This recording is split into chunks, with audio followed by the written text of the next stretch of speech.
چهره‌ای که ایرانیان خوب میشناسند.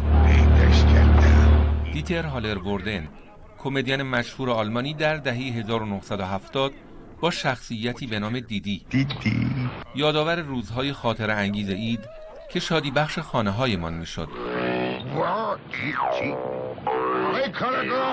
حالا اما این تصاویر گازا نشان می‌دهد که حتی دیدی هم با دیدن کودک کشی‌ها در غزه دل و دماغ خنده و انگیزه خنداندن ندارد. Dann hebt den Rumpf seiner Kleinen zu Allah, in die Sonne, zum Mond. وقتی از جنگ ژنرال‌ها و بچه‌ها روایت می‌کند و از داغ فراق پدران در سوگ جگرگوشه‌هایشان در غزه. Was haben denn die zarten Dingerchen den Herrn Generälen getan?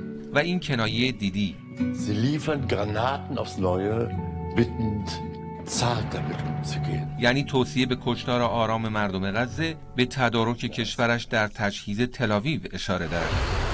بنابر اعلام وزارت اقتصاد آلمان، حجم صادرات تسلیحاتی این کشور به تل‌آویو در یک سال اخیر از 32 میلیون یورو به 326 میلیون یورو افزایش یافته. رتبه دوم صادرات سلاح به رژیم صهیونیستی را آلمان داره با 47% در کنار امریکایی که 53% داره. با وجود نسل‌کشی‌ها در غزه هیچ ابایی از پشتیبانی تل‌آویو ندارند. برای من به عنوان صدر اعظم آلمان یک چیز ضروری است: امنیت اسرائیل.